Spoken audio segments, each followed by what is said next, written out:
Olá pessoal, bom dia ou boa tarde, conforme seja. Eu sou a professora Edinalda de Arte e nós vamos fazer os comentários de algumas questões desse simulado, só para a gente refletir um pouquinho sobre essas questões. Então, começando com a questão 12, que é uma questão sobre a arte da pré-história, que é uma representação, são de pequenas esculturas que foram encontradas e são datadas do período paleolítico. A forma dominante das esculturas do período paleolítico é essa forma que a gente geralmente chama de formas femininas, porque algumas delas a gente tem que fazer um certo esforço para entender como uma figura feminina.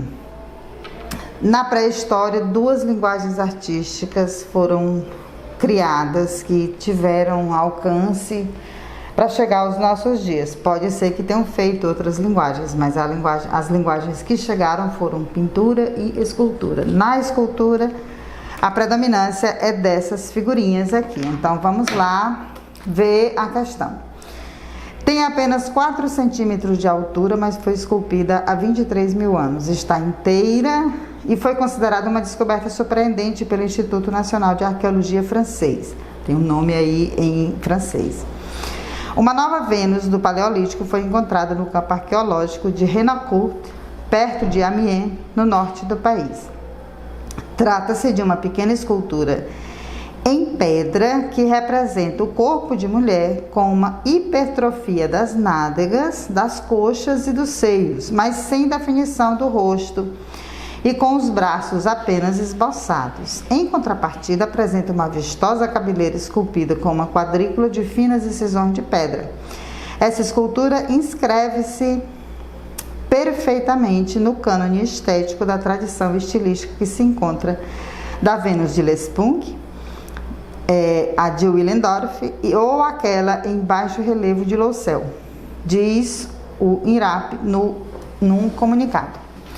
Então vamos ver aqui no texto 2, a gente percebe as figurinhas, né, que tem que fazer um esforço para entender como forma feminina, e vamos para as alternativas. As chamadas Vênus paleolíticas inserem-se em um contexto que provavelmente as colocava como objetos decorativos e utilitários, estatuetas utilitárias de uso cotidiano, obras artísticas para apreciação estética, objetos de rituais ligados a crenças ancestrais e representações naturalistas de formas humanas. Então, vamos por etapas.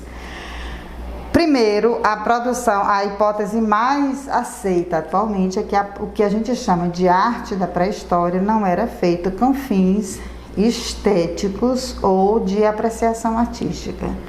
Esses trabalhos eram feitos geralmente ligados a algum tipo de crença ou magia. Acredita-se, mas é uma hipótese, que essas pequenas esculturas eram feitas para serem usados em rituais de fertilização.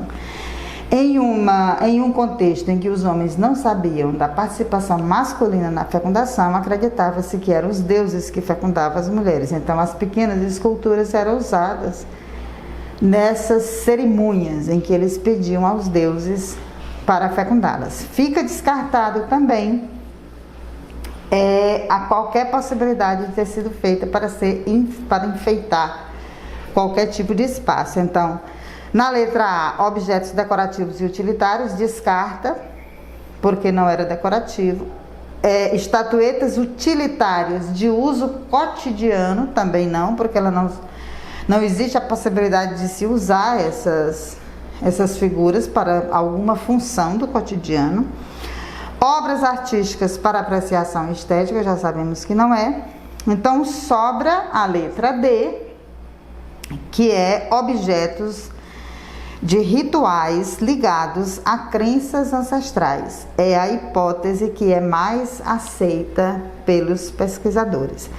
A letra E, representações naturalistas de formas humanas, essa escultura ela não é naturalista, porque o que é naturalista? É quando o artista faz uma cópia mais próximo possível daquilo que ele vê.